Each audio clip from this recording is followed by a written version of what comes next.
Welcome friends to the 2026 Toyota Prius. We don't really have any updates for the regular Prius model, but we do on the plug-in hybrid version. And speaking of plug-in hybrid, if you stay tuned until the end of this video, I will be sharing with you how you can save a substantial amount of money on the plug-in hybrid vehicles and how to lease them for a really cheap payment. All right, let's get started. Regarding the regular 2026 hybrid Prius, the vehicle, it's celebrating 25 years in the United States, but we don't get a special edition or anything to commemorate this. In fact, there are no new changes at all. We still have the 4 trim levels to choose from: the LE, XLE, the Nightshade, and the Limited at the top. The vehicle still gets 57 mpgs combined. All-wheel drive is available on each trim level, and Toyota Safety Sense 3.0 is standard. And that includes your useful safety tech features like blind spot monitoring and rear cross traffic alert. And we do have the official pricing here for the 2026 Prius. Prices have gone up slightly. It's going to start at $28,550 for the base LE front wheel drive. And then the top of the line Limited with all wheel drive, that's going to be $36,965.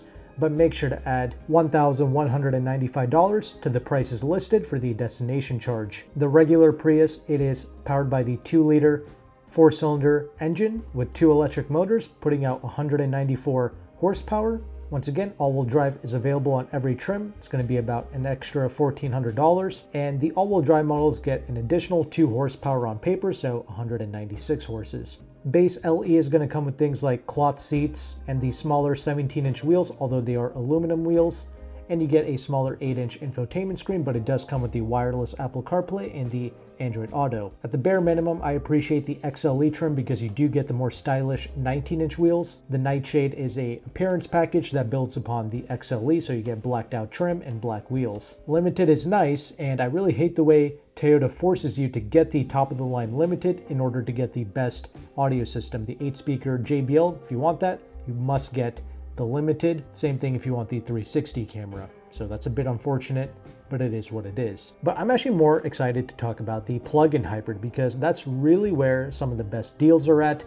And regarding the 2026 plug-in hybrid Prius, well, we actually get a new Nightshade edition for 2026, similar to the regular Prius. So the plug-in hybrids, they are available in the base SE trim, then we have the XSE, then we have the new Nightshade edition for 2026, and then we have the XSE Premium at the top. So Night Edition, it's going to be building upon the XSE trim level. Once again, we're going to get some more blacked out accents, black wheels. Essentially, it's an appearance package. If you like it, go for it. These plug-in hybrid models can do up to 44 miles of pure EV range. That is really good. And you still get 52 mpgs combined. Plug-in hybrids actually make more power. Still got the 2-liter 4-cylinder engine with 2 electric motors, but now it's making 220 horsepower. The SE model is definitely where the best deals are at. Again, it's not the prettiest. Still got the 17-inch wheels. Still got the cloth seats, you got the smaller 8-inch infotainment screen, but you still do get the wireless Apple CarPlay and Android Auto.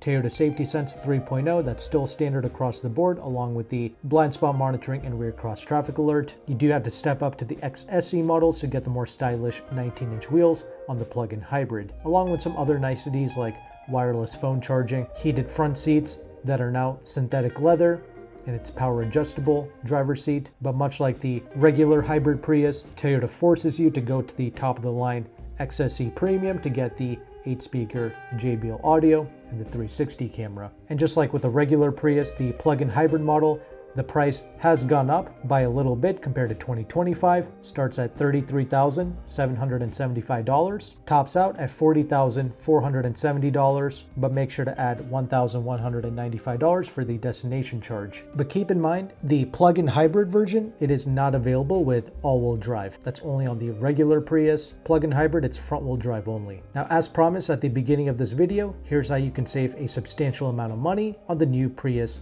plug-in hybrid, at least the 2025 model years. You can reach out to Jim, who is one of the largest Toyota brokers in the United States. He has partner dealerships both in Pennsylvania and in California. He does offer nationwide shipping, but shipping is something you have to pay extra for, so it would be ideal if you can pick up locally at either Pennsylvania or in California. And on the plug-in hybrid, 2025 model years, you can lease the base SE for about $300 a month with $1,500 down, and that $1,500, it includes your tax, title, and fees, along with your first month's payment as well. So $300 a month, that makes this a phenomenal deal because the Prius is a rather practical car. I love the hatchback space, and doing like over 40 miles of pure EV range, if you're able to plug these things at home, it means you can pretty much drive practically for free for your everyday kind of commutes. No fuel needed. But part of the reason why the plug-in hybrid is a much better deal is because it gets a $7,500 incentive, which the regular hybrids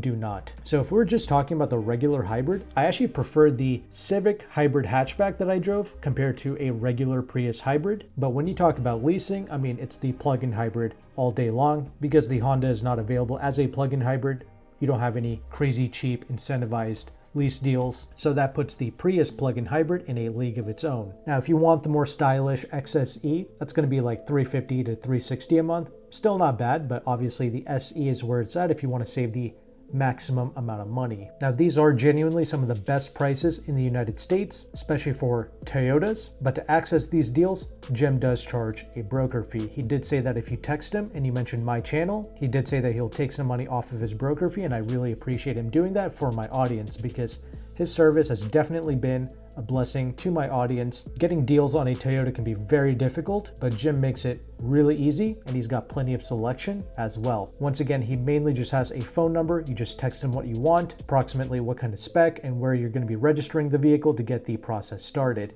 You can also see his reviews on the Leasehackr forum, and he also has a rather large Facebook page as well that you can join. So I will have all of Jim's information in the description box below. If you found value with this content, make sure to like and subscribe. Thank you again for watching. Take care and goodbye.